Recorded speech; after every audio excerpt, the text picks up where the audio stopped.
Welcome to a brand new wave, drowning out the noise that's tame.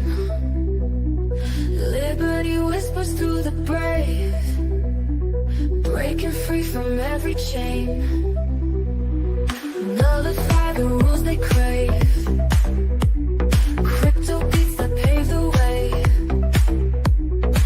Anarchy with minds that's safe, algorithms new dawn today. Out of bounds and out of sight, building futures pure and bright. Escape the grip and win the fight. Welcome into the legacy ride. Beyond control we take a stand, casting off the iron brand. Freedom flowing through our hands, revolution's our command. Decentralize the way we plan, all together we expand. Breaking shackles for the clan, in this journey we're on plan. Out of bounds and out of sight, building futures pure and bright. Escape the grip and win the fight. Welcome into the legacy ride.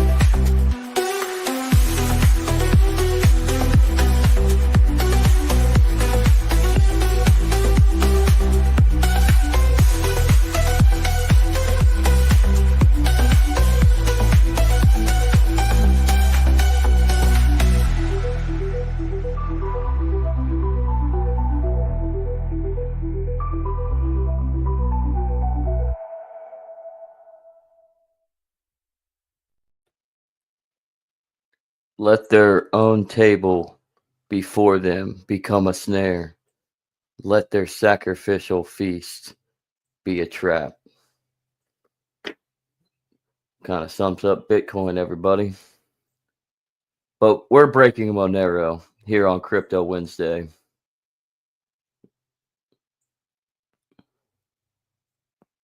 And I'm breaking a cigar. Episode 54, Legacy News. Let's go.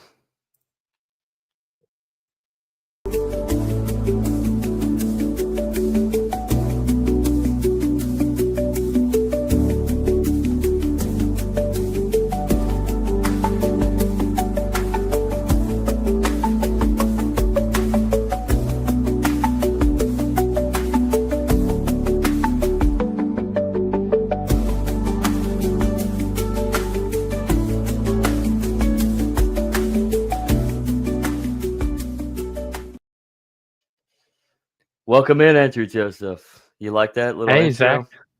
Not bad, not bad. I Quite an didn't interesting even know idea. what I didn't even know what kind of music was set up. That was actually that worked out. I am the legacy of Jennifer Kaiser. I'm Zachary Kaiser. That's Andrew Joseph, as I said, and we're back after a week hiatus. And I mean, you got a little snippet of us yesterday if you watched or listened. You can catch the latest episode of Legacy News, a special presentation over on the podcast sphere of Legacy Right, as well as just the Legacy Right YouTube channel. So, but it's pretty interesting. Pretty interesting if you're into the counterfactual ideas of the great public education system. So tune into that. So with that, we have yet another episode to break into with Breaking Monero for this Wednesday, April 16th. Already April 16th, man. This year's is going by real quick, real fast. It's almost like we skipped April Fool's Day. April Fool's Day came a day late. That was April 2nd. Yeah. We're all fools. Well, in our own little world. But Speaking of being in a little world, let's look into the world of Monero. Are you ready? Let's roll. All right, here we go. Hello, everyone, and welcome back to the 11th episode of Breaking Monero. This is a special episode where we have a mailbag Q&A session where people have submitted questions in the previous episodes of Breaking Monero, and we're going to answer them for you. We have, of course, me, Justin, on, and we have Brandon and Sarang on with us today. So we have a lot of questions that we can go through, and we hope that this will be able to help cover some of the gaps that we either need to re-clarify in some of the Breaking Monero series, or just other questions that you felt were relevant for the Monero Research Lab contributors. So welcome, Brandon. Welcome, Sarang. So the first question that came in that we're going to cover on Lab of episode Biology 2 said that during a Monero Talk episode, Andrew Polstra brought up the idea where Monero could have either perfect anonymity with how it shields its funds, or perfect guarantee that funds cannot be cannot be created. Can you talk about the sort of the perfectly binding versus perfectly hiding thing, Sarang? Yeah, so I'm assuming that what this actually is talking about, and I admit I haven't seen this episode, so I don't know exactly what Andrew's words were. But the idea is that Monero and some other types of digital assets basically hide the amount of a transaction in what's called a Peterson commitment. And that basically is a way to mask what the amount is, but kind of in an algebraically useful way. And by algebraically useful, I mean that there's operations we can perform on transactions that kind of use elliptic curve algebra and arithmetic to basically ensure that funds are not created out of thin air, ideally. So therefore, that the transaction is balanced. So some nice mathematical properties of these. And in these so-called commitment schemes or hiding schemes, there's two properties. There's a property of hiding, which means that even an all-powerful adversary either can or cannot determine what the hidden amount of that transaction was. There's a property that's called binding, and binding property means that it would or would not be possible for an all-powerful prover or user of the system to be able to basically open a commitment to different values. So basically, it's like whether or not a commitment actually forces you to one particular value. And it turns out, like mathematically, you can't really have both of these be completely perfect. So Peterson commitments are in fact perfectly hiding, in that even an all-powerful, computationally unbounded adversary can never determine what the hidden value is. Basically, there's always a way to kind of have deniability in that. But Peterson commitments do not, in fact, have perfect binding.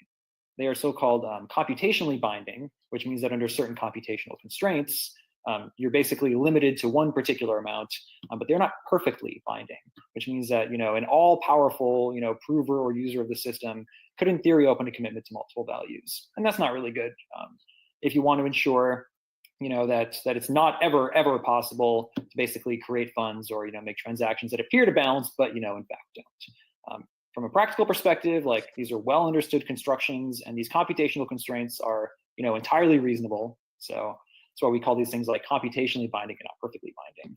There are other commitment schemes. Another common one's called the El-Gamal commitment scheme, which basically flips that.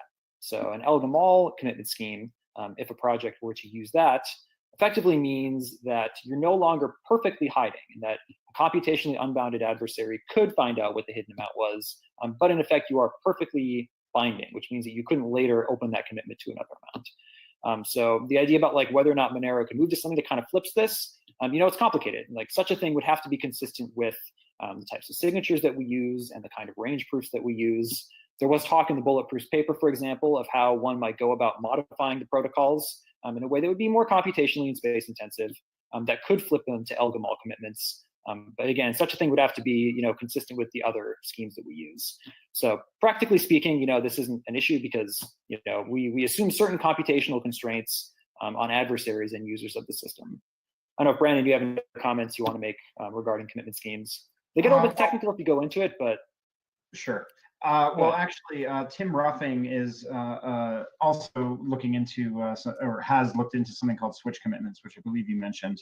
And so the idea behind switch commitments is to use something that is perfectly hiding until quantum computers start to break them. and then switch over to something that is no longer perfectly hiding but perfectly binding to prevent quantum computers from screwing around with balances. And so one possible route that Monero could go in the future, I'm not saying that we're doing that soon, but one possible route is for us to start using switch commitments specifically to try to get the best of both worlds. We can get the perfectly hiding property for now until we need the binding property later. Do you think that for people who are used to a completely transparent system like Bitcoin, where they're confident in the amount of supply of Bitcoin that is available, that a perfectly binding scale is perhaps an easier sell, and saying privacy is Let's take a important, break but and pause rather that for a sacrifice moment. privacy if needed? I want to. This is going to be a little different because it is a long video, so I will probably try to stop. But what does excuse me? What does Justin mean by that? In your words, are you talking about the different commitments? different commitments. What did he refer? Switch. Well, I'm a retard. You forgive me. This is the first I've heard of them as well. So Mm-hmm. I know a lot of things, but I don't know everything, unfortunately. Okay. All right. I just wanted to see if you might have something to say on it, but if it's new to you, let's continue to plug away and see if there's more new things that we're discovering. All right. It's a good thing we didn't skip this episode, right? Yeah, exactly. We almost did, everybody. Yeah. Computers become computationally, competent to be able to handle these tasks. Do you foresee that these sort of commitment schemes are more likely to make their way into systems like Bitcoin? I definitely think that something like switch commitments would be an easier sell for a project like Bitcoin. Bitcoin's an extremely conservative project because they are the leaders in a lot of ways. They are at the frontier in terms of research, but they don't want to make a move unless they're absolutely sure that they're not going to be breaking everything, which is a really great and admirable way to go about developing something like a currency. But the thing is to fear post-quantum apocalypse of quantum computers being able to peel apart your Monero balances and seeing how much you own, it's not really practical right now, and it's not like a big fear in my mind. And the reason is that if post-quantum computers become a thing, every Amazon transaction is going to become insecure. The entire internet is basically going to fall apart. I mean, not quite as bad as all that, but post-quantum fears are largely overblown right now. And so even though it would be an easier sell to do something like a switch commitment, it's, again, you're preparing for an apocalypse that could never come.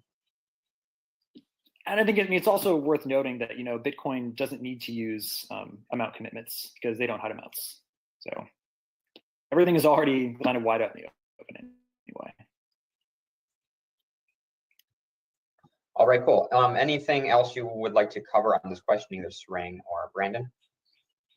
Sarang, just to point out, even though Bitcoin doesn't hide amounts, people have proposed in the past to do confidential transactions with Bitcoin without using ring signatures, just hiding amounts, right? And so that was like the original confidential asset proposal by Greg Maxwell. So yeah, it was actually originally proposed for Bitcoin, and then we ended up adopting it, but in kind of a ring happy form.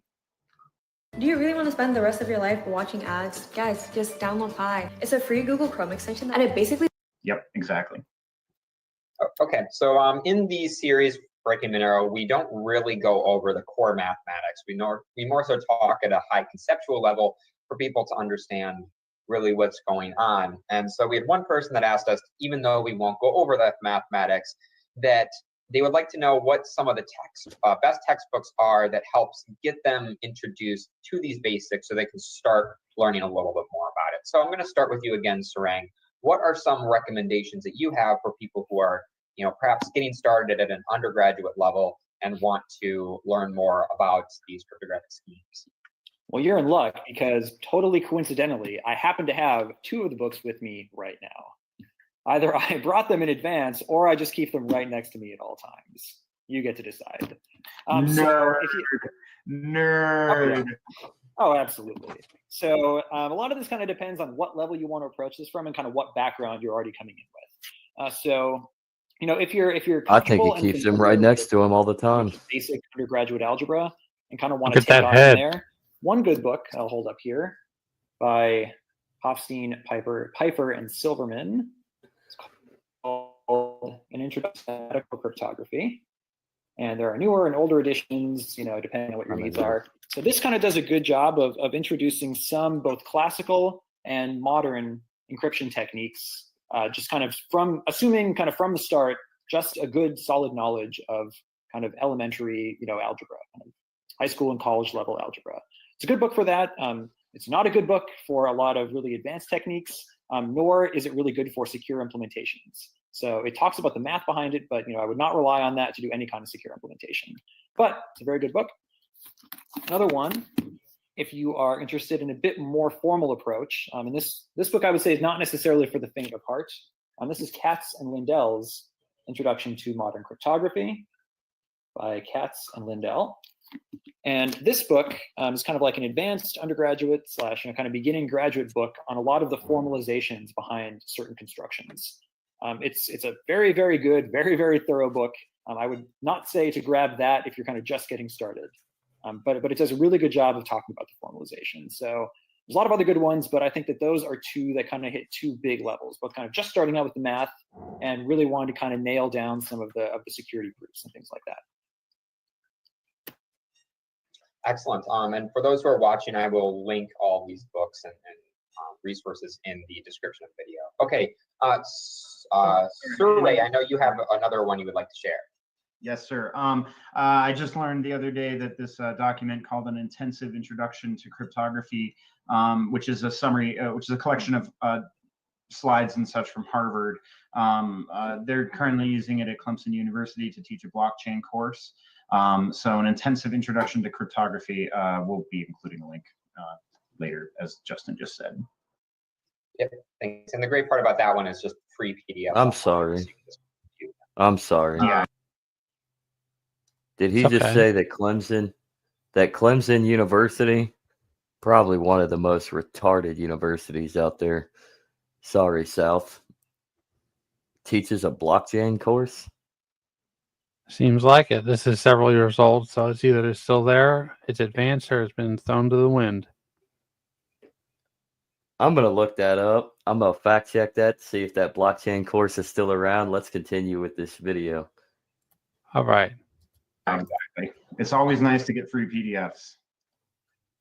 Okay. I'm sure it is. Sure, we have no information. I don't know how to get free PDFs except directly from the authors.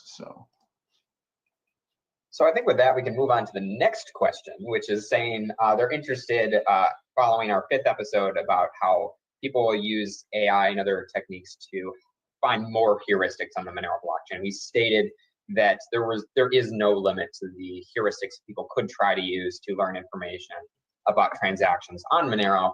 And they had a question that asked, is a selection of Monero outputs based on factors related to the real output, or are the decoys chosen completely independently of the output? So I do know that we have a question later on in the lineup that's going to talk a little bit more about kind of data that's on or off chain. But just specifically with this question, asking about how outputs are selected, the way that we've selected outputs and decoys for transactions, we did, of course, talk about in an earlier episode, and it has been iterated over time. But the answer to the question about whether or not decoys are selected based on factors directly related to the true output that's being spent, the answer to that is no. So we have particular distributions and ways that we do that selection, and those are intentionally independent of the truly selected output. So you want to have the statistics of the decoy selection be as good and as independent as possible. And as we've talked about, that's been iterated over time. In fact, there will be at the next point release a little tweak to the way that output selection is being done that'll help to mitigate some issues that came up with the way that outputs are weighted based on kind of the size of blocks, for example.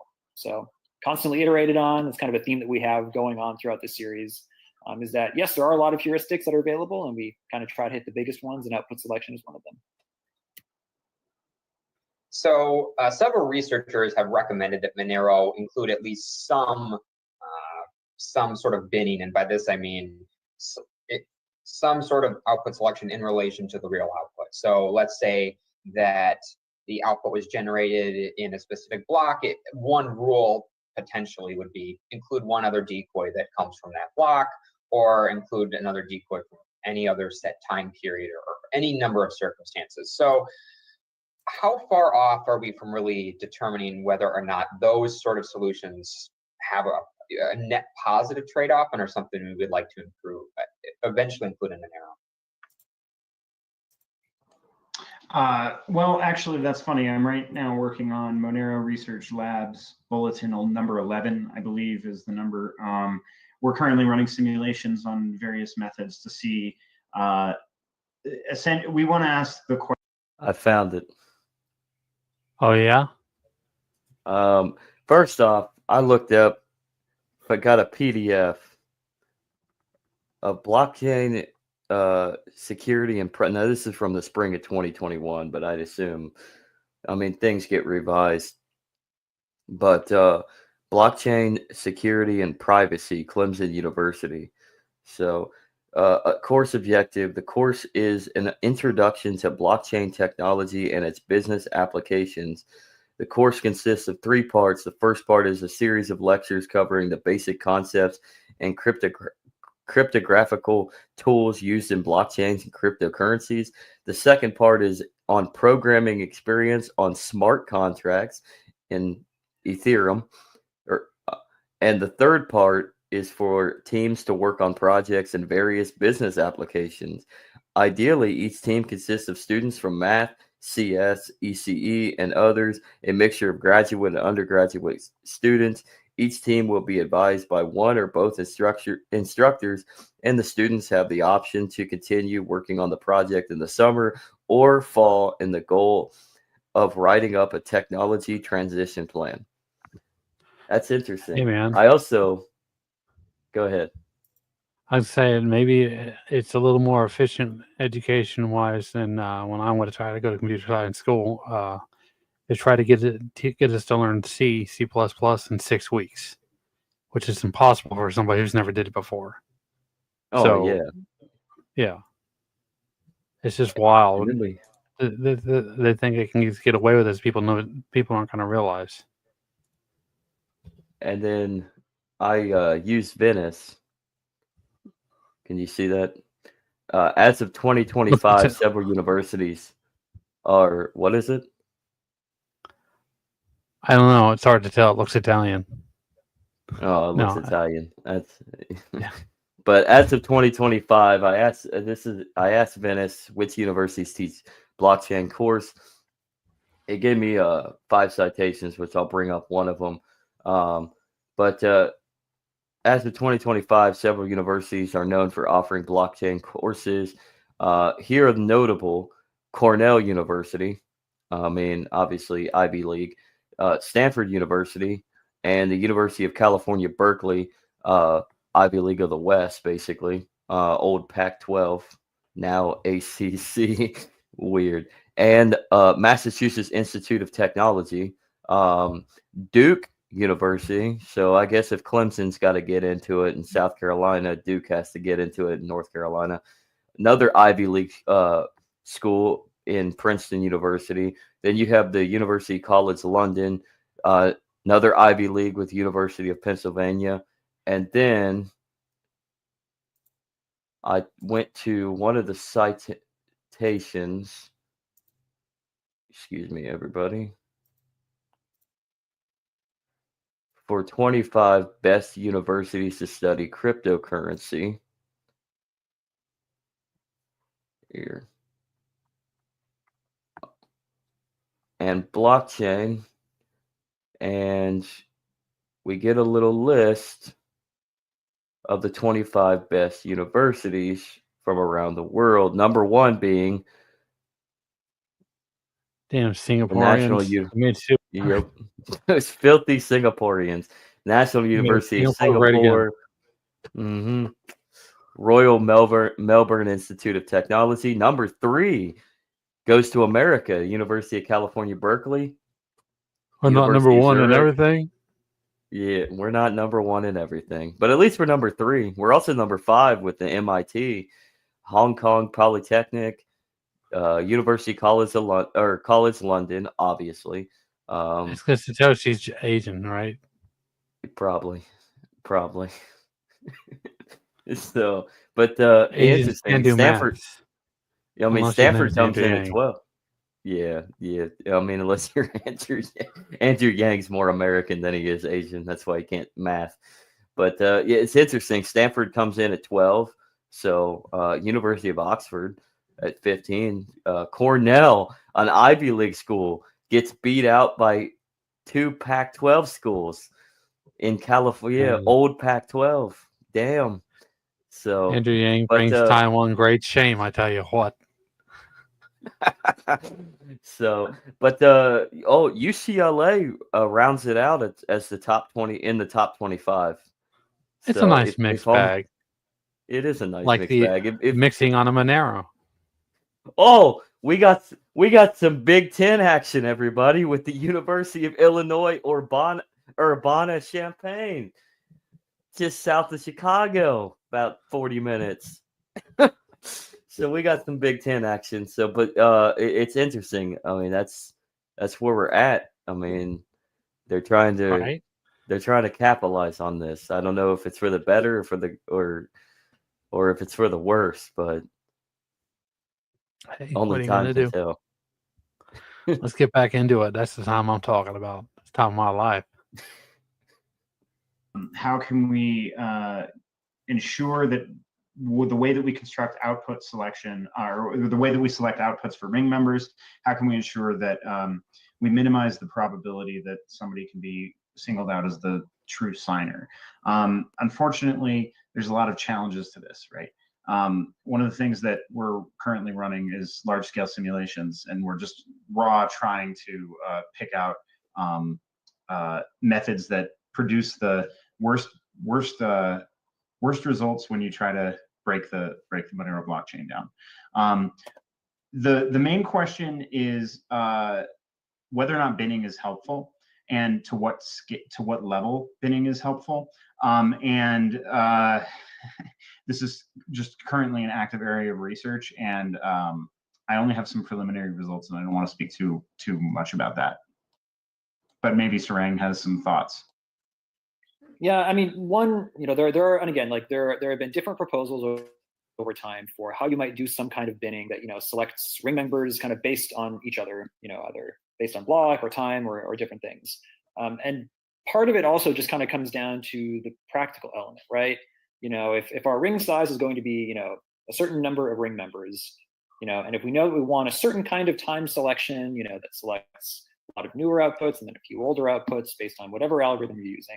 And if you also want to take for certain decoys, bins surrounding those or whatever other scheme you want, eventually you run out of space. So it's also kind of an arms race between the things that you'd like to do with output selection and kind of practically what we're willing to accept in terms of ring size. As we've often said, our larger ring size is better, like all the things being equal. Yes, absolutely. And in terms of binning, totally. There's a whole lot more you can do with them. But that also has a lot of other implications for space and time. Other projects I know take different approaches to ring size, partly for that reason. And as long as we have the limitations that we do, there's only so much we can do with binning. So if we're going to, move to such a thing at some point, we'd want to make sure that we do it right and in a way that maintains this balance. And not only that, there's something that's sort of hidden and implicit in these questions, which is that there's one best way to do it. And the thing is depending on what your threat model is, sometimes you don't need to do any sort of binning at all. And it's not clear yet what various scales of threat model we're dealing with when it comes to making decisions like output selection and binning in general. And so the short answer is that it depends, and it'll always be context dependent. And depending on your threat model, it may be unnecessary presently for you to be binning your or to using bins in order to construct ring signatures. And so, as a consequence, as a development team, should we be focusing on the users who would really benefit the most from binning and then everybody else just has to subsidize the cost to the blockchain if we end up doing some new protocol? Or should we, take a look at like what the average user is dealing with and what sort of threat model they have to deal with? Because at the end of the day, if somebody's doing a spear phishing attempt on you, or a spear phishing tracking on you, and they're actually like targeting you as an individual, there's not too much that all of our privacy research and output selection can really do for you. On the other hand, if you're just worried about like large scale passive dragnet style surveillance, then maybe Monero is already currently doing exactly what you need it to do. It's not really clear.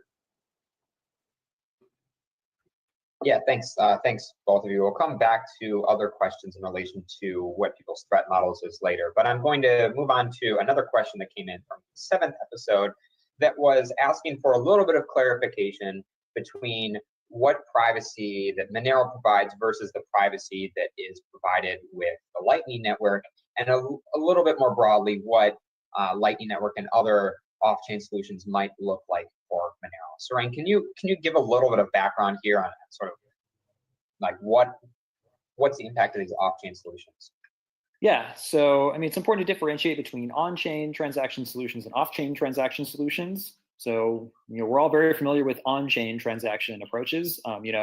Bitcoin has an approach to doing transactions on-chain, which has been around for quite a while. Monero has its own on-chain transactions that we as Monero users use on a day-to-day basis. But the idea behind off-chain solutions is that if different parties can basically lock up some funds on the chain in whatever way the protocol dictates, do some later verifiable work, to transact between each other or between multiple parties in some kind of broader network approach, and then later kind of settle back up on the chain to make sure that the balance all works out and that no one was able to steal funds from anyone else. And the idea is that if you can offload a lot of that computation and a lot of that space, that could be good for verification times, that could be good for payment times, that could be good for blockchain space scaling and things like that. In Bitcoin, it's a bit more straightforward, and in Monero, it's quite a bit more complicated. And part of the reason for that is there's certain plumbing that you need in place. So for example, in Bitcoin, if you lock up funds for some kind of off-chain solution based on whatever protocol you want to use, if something goes wrong, you need a way to be able to abort that and return the funds to whomever locked them up. Well, that works out pretty well in Bitcoin because you can tell where funds came from. So the protocol can basically non-interactively just dictate that those funds get returned. But in Monero, of course, ideally you don't know where funds came from. So while it's easy, at least fairly easy, to do an interactive refund where I can just send funds back to you if I know who you are, it's not possible right now to do that non-interactively and just have the protocol automatically take care of it. And there are some proposals for ways that we could introduce new plumbing to take care of this. But the math in crypto are quite complicated, and there's a lot of different subtleties involved. So that, among other things, is just why it's a lot more difficult in Monero. It comes down to the math and the plumbing and the fact that ours is quite different than a lot of other solutions. So we'd like to be able to do such a thing, but it's going to have to be a lot more custom than what, say, some other projects might be able to do. We need to keep the funds safe. Anything you would like to add, Brandon? Mainly the comparison of the Lightning Network off-chain stuff to the on-chain stuff, Sarang did a delightful job describing. The main thing is a lot of off-chain solutions for Monero are just going to have to function very differently, and it's an active area of research, just like a lot of other things. Unfortunately, this is my usual answer when people ask me questions, is it depends, and we'll find out soon. All right, thanks again. So the next question is related to our 9th episode, and there are many people that watch the sort of the three of us go through and test heuristics, share heuristics that can be used in the Monero blockchain, and they become very disappointed. They say, wow, I mean, there's so many things people can do to learn information about how people are using Monero. Is there really ever going to be a solution where maybe we don't need to worry about this at all, where ultimately that, I mean, it ultimately is a black box that no one can actually see anything going on there. So based off the trade-offs that we have today, I know that's, well, let's start with you, Saray. So what's your take on people who say, well, I'm disappointed that there are so many limitations to existing cryptocurrencies. Will there ever be a privacy cryptocurrency that is perfect? The short answer is it depends on what you mean by perfect. Just like a moment ago, everything depends and everything is context dependent. People like to throw the word fungible around a lot, right? So let's think about a fungible commodity, something that literally an ounce of it here can be exchanged for an ounce here, and you can never really tell where it came from. Like the classic example of a fungible commodity is oil, right? Barrels of oil. Well, we can track those things. We can either track the barrel itself, or if I really want to track the oil inside, I can taint it with some radioactive isotope, and later I can test for it. And I can find out whether or not the oil in this new barrel came from the barrel I was tracing in the first place. And so if you're talking about trying to eliminate the traceability of some sort of commodity, just in general, you have to recognize there are certain limitations. The most fungible things in the world are still pretty traceable. A black hole leaks information about the contents beyond the event horizon. There's no way that we can reasonably expect that some magic snarks come out next year that will protect your financial information from all prying eyes forever. So I think there's a level of practicality that we have to expect out of these projects. If you're trying to design the perfect encryption system, but you give away your private keys, it wasn't a very good encryption system. It doesn't matter how good the encryption system was. So when people use things like know your customer exchanges, when people use the internet without using Tor or without using VPN or something along those lines, they're just fundamentally leaking data all over the place. And all that data is this off-chain data that has nothing to do with stuff that actually ends up on-chain, just like Sarang was mentioning a moment ago. Not so your keys, not your the wallet. practical problem here is that people want perfect privacy, and it's impossible. However, we can expect things like plausible deniability in a court of law, stuff like that. I think that being able to provide reasonable privacy tools does not necessarily mean absolutely perfectly shielding everybody from every possible threat. It's just not practical. Maybe Sarang has different opinions. Yeah, I mean, I like thinking about the difference between kind of like on-chain data that's available and off-chain data that may be available. You know, on-chain is just saying, you know, suppose that all you get is, you know, a USB stick that contains the blockchain. You get no other information. You go into a sealed room and see what information you can pull out. And of course, we've talked a lot about, you know, the ways that Monero kind of has evolved throughout the years, has kind of changed what information is, you know, available there. You know, in some cases, you know, it is possible to extract certain amounts of information about like the structure of the blockchain, but we try to mitigate that as much as we can over time. And, you know, as we always say, like it's an iterative approach. You know, a lot of fixes introduce other subtleties that, you know, we want to make sure that we understand the risk benefit reward of. But of course, like, again, off-chain data is, you know, a lot more broad in a lot of ways, right? Your ISP knows a lot about you. If you interact with exchanges, you know, those exchanges can get information about you. Depending on the network level solutions that you might use, like Tor, I2P, or VPN, the way that we relay transactions themselves, you know, from node to node, you know, can in theory leak information. Like those things are also things that we want to keep working on. But, you know, there are a lot of different challenges there. So we want to hit the threat models that we feel like, you know, we can reasonably hit. And otherwise, we just keep iterating on solutions as we understand the risk benefit reward to do. I think the two of you put that really well. Thank you. Because I know that, as you all stated, everyone wants perfect privacy, but we can't get perfect privacy, but we can probably get good enough depending on the use case. So I think that was framed really well.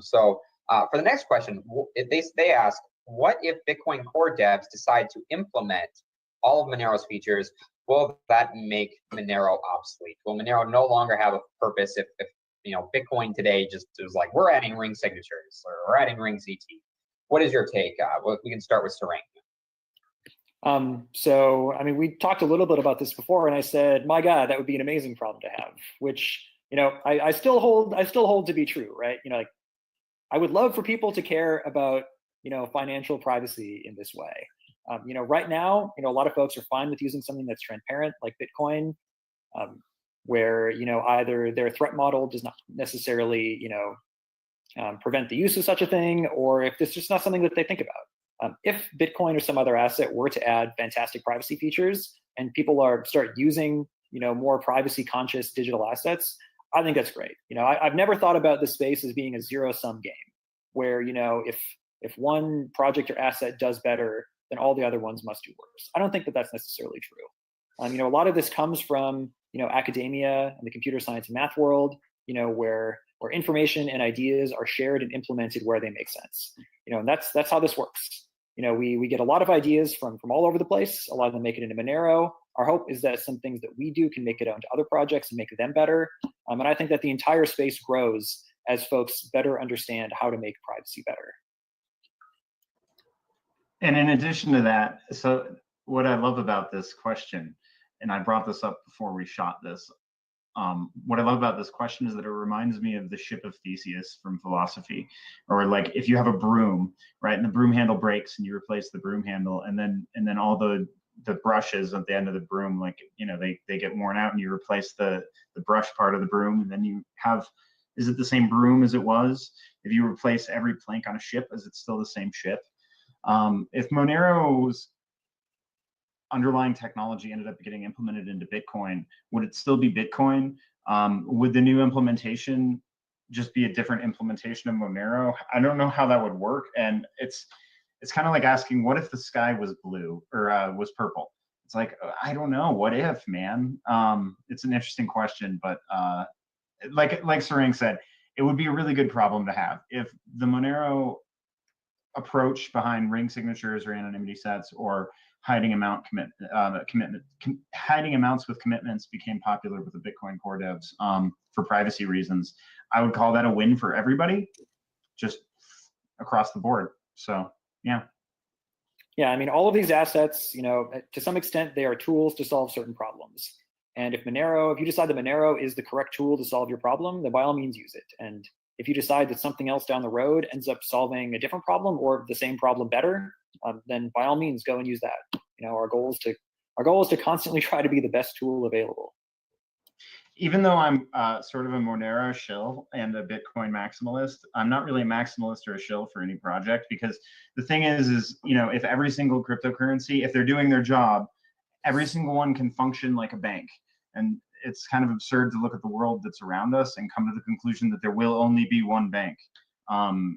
If history has taught us anything, it sometimes seems that way, though. Well, when has that ever gone wrong? I was at the Denver airport, and the Illuminati symbols everywhere were absolutely, I was like, the Rothschilds are watching me right now, man. All right, so the next question, I think this is a really good one. They asked, what is something that few people, often even within the Monero community,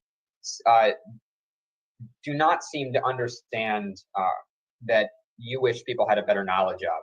And it could either be positive or negative, just something that sort of sets Monero apart from different projects. So I know that Brandon touched on this earlier, but for example, in my case, one thing that I really wish people, even within the Monero community, had a better understanding of is the idea of fungibility, and how Monero's fungibility is provided by plausible deniability, not perfect privacy to perfect fungibility. So from my view, since we can't have perfect privacy, we can't have perfect fungibility either, we can get good enough for it to not matter. So we shouldn't just dismiss fungibility as something you should worry about if it's important.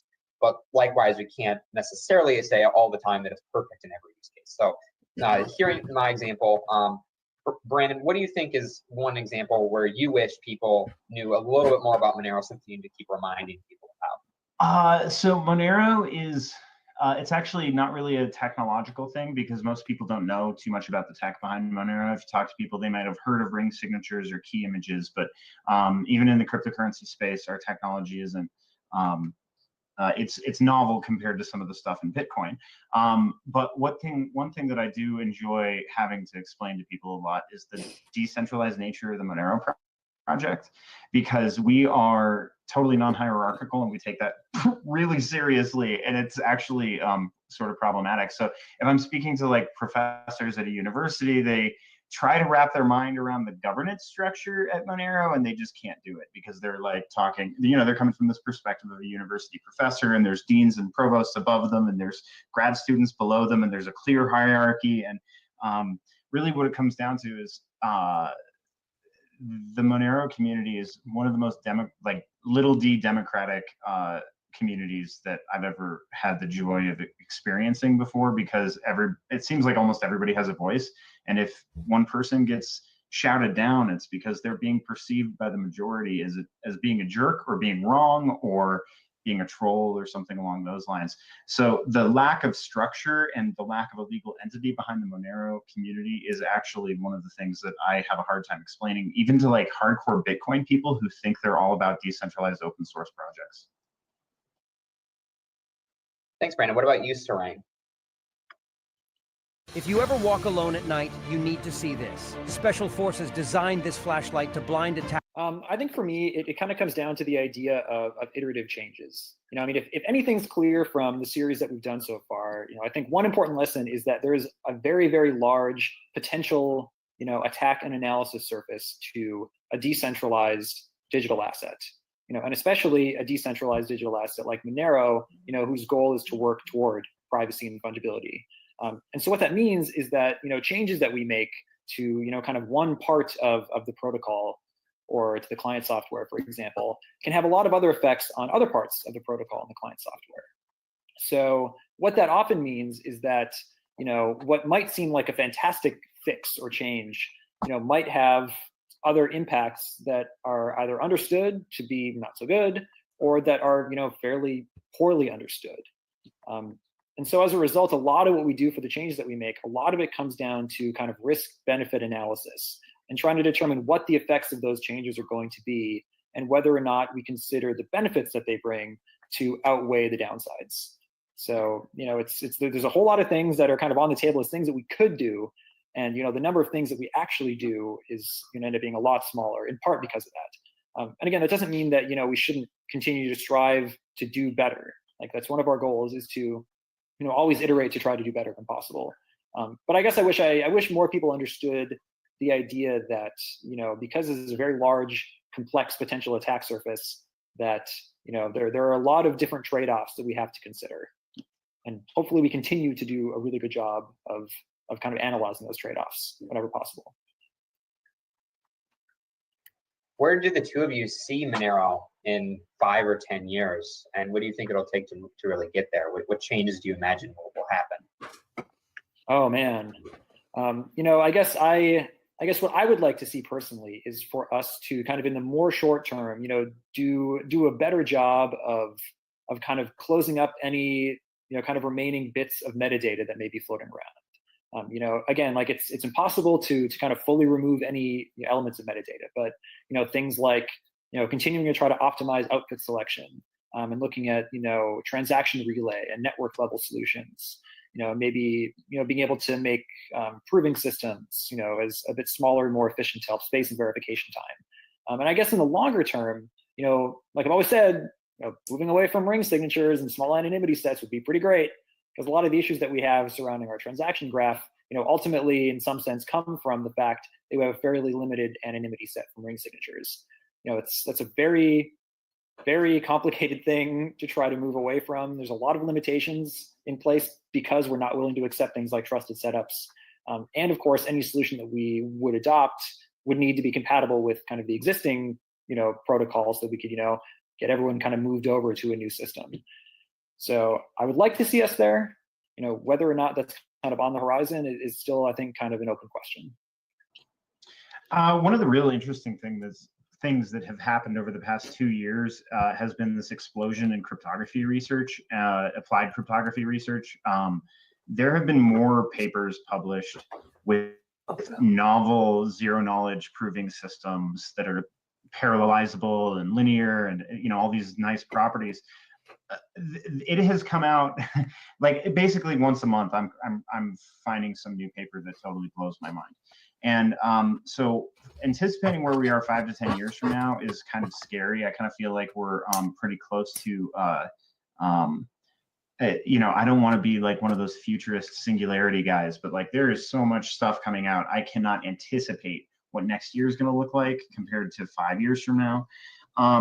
but I would like to say that, I mean, like, I would love personally to see something like Monero's ring signatures replaced with larger scale anonymity set authentication that's closer to Zcash style or Zcash size anonymity sets without violating our efficiency problems. If we can do that, then that solves the output selection questions that we were discussing earlier. It can solve an enormous, if people are transmitting their transactions using Tor or something like that, then it solves an enormous number of linking metadata issues with blockchain information. Personally, I would like to see Monero totally overhauled so that it's as efficient as possible while providing the best scale of default always on privacy. And that's such a tenuous rule. Like, I don't know, 2 years from now, somebody might come up with some scheme that is going to rewrite the whole thing. But one thing that I find very important about Monero is the human rights component behind the privacy element of Monero, and Zcash also, honestly. These two projects in a lot of places across the world, Venezuela, actually, you know what? Everybody uses Venezuela as an example, but my understanding is that there's a variety of other countries around the world right now that are dealing with inflation issues and with tyrannical regimes that are using capital controls in order to run their people's economies. And I think that the human rights component of tools like Monero are going to become more and more of an issue over the next 5 to 10 years. So I'm not exactly sure where the technology behind Monero is going to be, but I do know that 5 to 10 years from now, we're going to be having a very large scale social discussion on privacy and what the everyday citizen should be expecting compared to what the top level citizens are actually receiving. And so I personally want to contribute to a bunch of projects that are producing privacy technology that are going to help people 5, 10 years from now buy banned books. I mean, if you want to buy a copy of the Bible in North Korea, then you probably don't want to use a credit card or the credit system that they have over there. So I think that the human rights component behind Monero is really what's going to be driving discussion over the next couple of years, not so much the technology. That's might be a little bit of a controversial opinion in this crowd.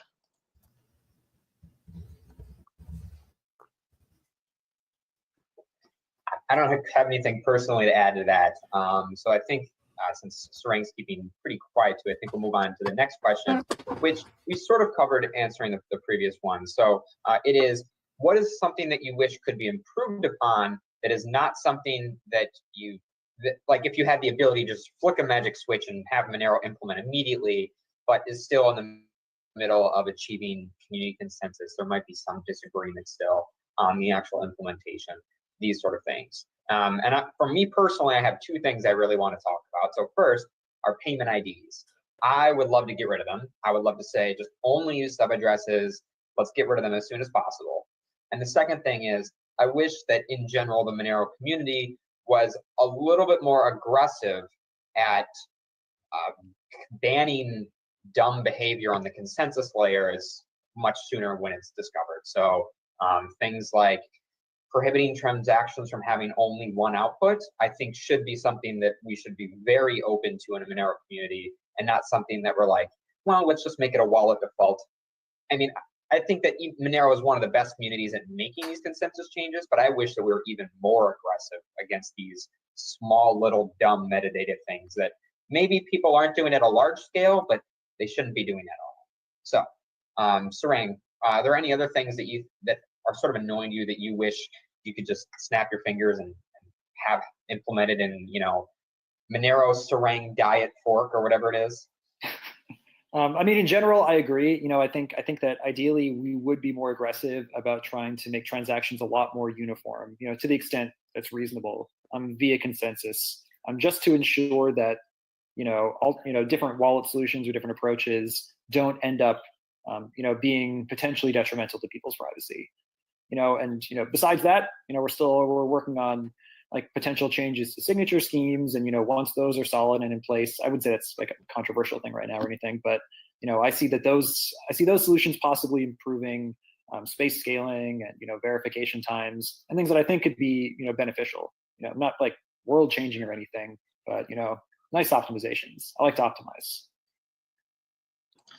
This lighter is completely waterproof, windproof, and can start a fire in a fraction of a second. Nobody Speaking of optimizations, yeah, Serang being responsible for 99% speed ups in bulletproofs is sort of the optimization that he's talking about. It's pretty nuts. What do I wish was different about Monero that I could just snap my fingers and unilaterally change? Rather than answering the question that way, I think I would answer the question, what am I jealous of in other projects? And I'm jealous of Grin's flexibility and their proof of work attitudes. The different proof of work stuff that's going on with Grin in order to transition from GPU to ASICs over several years with the mining schedule that they use.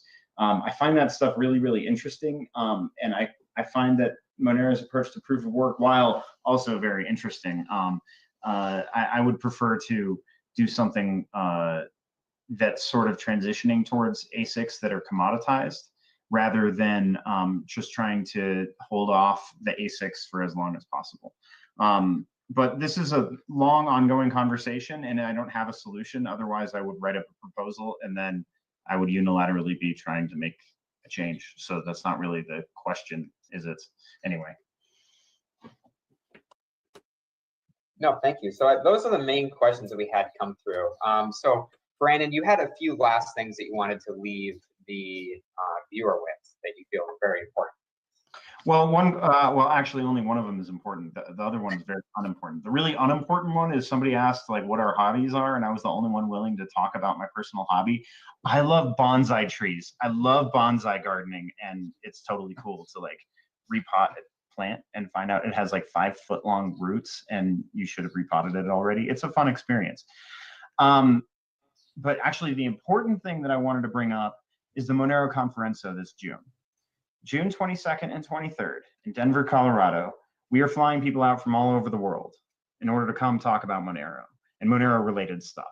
We have people from the hardware teams. We have people from venture capitalist firms. We have cryptographers presenting. There is going to be at least 2 talks at this conference that are going to kind of be historic and groundbreaking, but I can't really talk about them yet. I don't want to hype it too much, but you guys really ought to come, especially considering tickets are, I mean, this is one of the cheapest conferences in town. And by in town, I mean at all. If you try to go to Consensus in New York, you're going to be spending money like crazy. If you want to come out to Denver, it's cheaper to fly to Denver and come to my conference than it is to live locally in New York and go to Consensus. Brandon, this sounds like a crazy good deal. Where can I learn more? Please go to monerocon.com, spelled with a K, monerokon.com, or go to conferenco.xyz or conference.money. I like that one. But Monero. Well, I'll go do that right now, Brandon. The last one sounds like an ICO. Speaking at the conference, I'm already speaking at the event. Yes, Serang is one of the speakers. Honestly, guys, I'm actually super excited about this, and I want everybody to come out and have a good time. Just to give some additional background, one section there is devoted to a Breaking Monero topic. Can you speak a little bit more about that? Yeah, so the idea is that Breaking Monero is really sort of this white hat, black hat. Let's discuss, frankly, the trade-offs, the broken parts, the things that need to be fixed, the things that could be fixed, the things that could be improved about Monero and other protocols. We have an entire session where people are going to be presenting possibly bad stuff for Monero. This is all in the interest of making Monero better. One of the very first papers I wrote for Monero Research Lab was a criticism of chain reactions and the ring sizes that we had at the time. The best way to make Monero better is to criticize us, because first we get all defensive and huffy, and then we realize that you're right, and then we make a change. Honestly, it's going to be a good time. We're going to have a whole session talking about the weaknesses in Monero for Breaking Monero, and I hope that Justin can come out and moderate that particular session. We'll see if that works out, though. Almost done. Oh, and there will be an intercontinental streaming panel that we're collaboratively doing with Zcon 1 over in Croatia. So the Zcash Foundation, along with the Monero community, donated to the community crowdfunding system in order to get the Monero Conferenzo off the ground. And we're going to be doing an intercontinental streaming panel about government regulation and privacy. We're going to have folks from Coin Center. We're going to have Eric Voorhees from Shapeshift. We're going to have one of the Zcash developers. It's going to be a good time. I'll stop harping on it now. See if I can get a Wow, what copy a of that. fantastic offer that you cannot pass up as a viewer. All right. Thank you so much to both of you, Sarang and Brandon, for joining me today for this mailbag episode. Thank you for everyone who submitted those questions. I hope that we were able to answer them today during this episode, which was unfortunately delayed a good period of time, but we're finally going to be coming out with more Breaking Monero episodes in the future. So thank you for joining us. Take care and keep staying critical of Monero. Bye. I just want to say rest in peace, Zcash. Man, you talk about it Breaking Bad. We're talking about Breaking Monero, and you bring up Zcash? Oh, well. Oh, the thing about Zcash, though, is there are still projects, aren't there? It's just not, I don't know. It's been Well, been they kind of they disastrous. survived the alt season, and that's like an 8-year Yes. stint. So that's no small feat. I'm talking about the Zcash real will be alt back. season, not like because Bitcoin's the crypto winter moves for Bitcoin in 4-year cycles. All season is like 8 or 9 years. Mm. So So they'll be back. They will be back yeah, better than ever. So, speaking of Monero, though, will we ever reach post scarcity if we go to Monero? I mean, If we break will we be Monero? able to tell? That's the real question. I don't think we'll ever be able to tell. I don't think you'll ever reach a post-scarce world anyway, so I'm a realist. This isn't I Star don't Trek, know. everybody. Look at that one video from 7 Mile and then get back to me. Yeah, He made the yeah. claim. He made the claim. I don't know. That's an old video, anyways. That's before he got canceled. And we came on the scene and shit posted on his podcast. Let's just talk about Freedom Domain. That's the name of this podcast now. That's just Freedom Domain 2.0 Redux. that. Incredibly rude. So, I only have a couple questions since this was mostly them answering the questions. But one thing that they discussed was one thing that Justin brought up. I think I ended up accidentally calling Brandon. Is it Brandon or Brent? Whatever. Justin earlier on when I interrupted. But he asked Justin's son? where. Yeah. But he asked where Monero would be in 5 years. Well, now that we're in April 2025, we kind of know where Monero stands now. But here, April 16, 2025, where do you see Monero in the next 5 years? Well, obviously it's still relevant. It's still gaining market share, even though it keeps getting delisted. So I don't see it disappearing anytime soon. And I believe that it's going to keep, just chugging along like it always has been. It just like Dragon Chain, it seems to march to the beat of its own drum when it comes to the charts. So I can see the project difference is being centralized in that faction is that it will, it moves at its own pace. Let's see who's the strongest, as the Thorough would say. The difference is with Dragon Chain is attached to the ETH protocol. So, I mean, it's its own project, but it's still within that ETH parameter. So that's where Dragon Chain and Monero differ, in my opinion. Of course, Dragon Chain being a layer 0, it can attach with the right multiple chains, train. yeah. You can definitely attach it to multiple chains, Bitcoin Cash, Monero, even down the line, perhaps. We'll see what Joe has in store. Yeah, I thought you said a train for a second. I'm like, is it following us? Are we gonna have to suplex it? We're gonna have to suplex it. It is like a train. So and this is my revelation right now, though. I'm gonna drop this for everybody. We already know who Satoshi Nakamoto is. It's been revealed. It's Joe It's Rhodes. the guy that.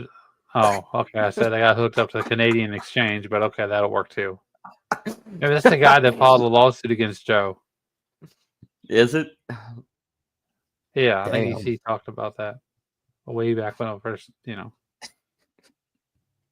Those damn Canadian. what is it So- called? Canucks on 4chan.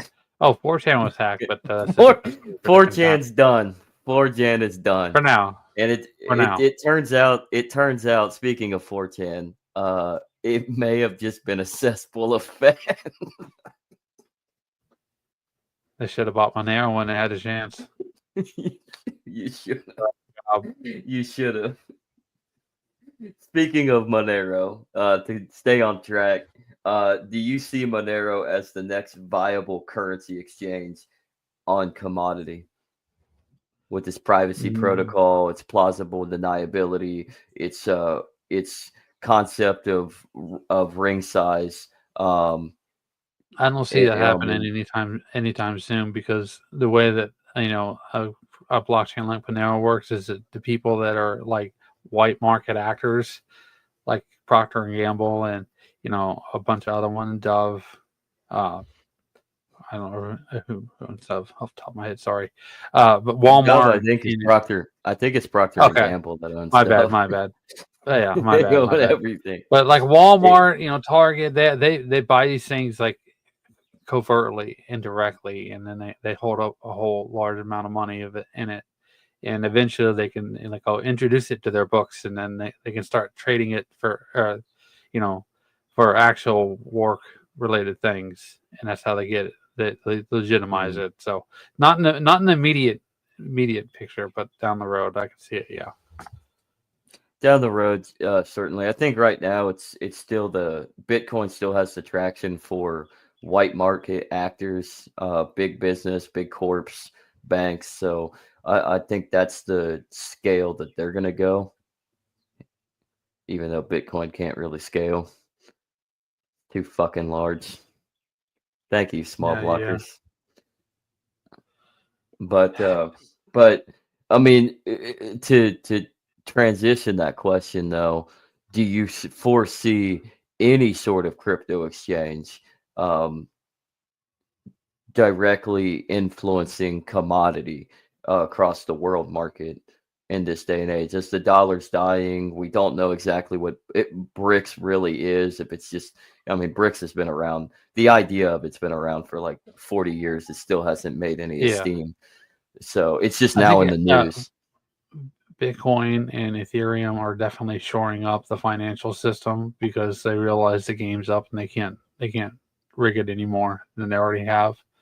So that buys them some time, but I don't see those first party, if you want to call it, cryptocurrencies that everybody knows and everybody covets. They're not going to be the direct medium of exchange and store of value that everybody keeps marketing and promoting, because they're not designed to do that in this stage of their life. They're designed just to absorb the money and have something to trade against. That's the reason why BlackRock is buying up a bunch of Bitcoin assets so they can have a viable store of value in their perception towards a dying dollar. That's it. It's baby. That's essentially what Bitcoin's become. It's just become an asset automized statement sheet for big banks and large hedge funds, and it's a joke. It's a joke, everybody. Bitcoin is a joke. It's also something you can use to get enough money together to leave the country and start a new life somewhere else. That is the positive of Bitcoin, sure. But that's not my goal in life. My goal is to free the people with decentralized currency. economic the freedom, start- because I mean, it's great to have that individual goal for an escape plan, but what's going to happen when you just go to the next part of your the next you journey to the next chapter of your life, and it's just the same shit, different scheme. Well, I know it's you move in waves, right? So you get out, and then you get the money together to start the next project, and this is your push for your interpretation of what privacy and security and the financial perspective should be. But I mean, that's just me. Everyone thinks differently and acts differently. You just want to go to Japan and start some sort of homestead. I just want to live in the mountains and be left alone. Yeah. Okay, Uncle. Okay. Uncle Andrew. No, Uncle Uncle Andrew Ted. Joseph. Yeah. Everybody, lock your mailboxes up. Don't even come in. Don't check your mailbox. Uncle Ted I is love that going into the plane. mountains. That's a nice building over there, Mr. IRS. So, for me, honestly, I'd rather let the journey decide for me. I don't want to. I mean, what's the point of settling down when you may not ever get a chance to settle down? There's a huge world out there. There's a large world out there. World. Why not go see it? That's right. I don't know. Well, anyways, figure it out. Yeah, we'll figure. That's all you have in this world is time. So you take that time, use it wisely, and you can figure out everything that you need to do. Set up your goals, your expectations, and make sure that they're tangible, reasonable as you extend for them. Reach for the stars, but grab the closest one, because not every star is going to be able to be grabbed. So that's right. But with that, there's a very nice man over there that wants to show. What the hell is that old guy do? Andrew, No. Go ask it. Go help that Sir? old man. Sir, over here. I have a question for you. I'm going to have to leave now, but I was sure I came in by that door over there. Hey, man, where's the door to get out of here? Oh, it's right over there, sir. Right over where? The exit sign? Exit sign? It's that door right there. That red sign? Yeah, just go right that way. Okay. I think it went down the wrong door. Where am I? Hey, what the fuck's wrong with you? That's not the right door. Sir, you're gonna want to go to the one with the exit. You went to the door to the side there. I went to the right doors and where you pointed me to, you fuck. I pointed you to the exit. Man, you're fucking with the wrong guy. I'm sorry. You see this bulge on my hip? You know what that is? That's a gun. That's a Glock. You're fucking with the wrong guy. Yeah. Don't ever send me to the wrong door.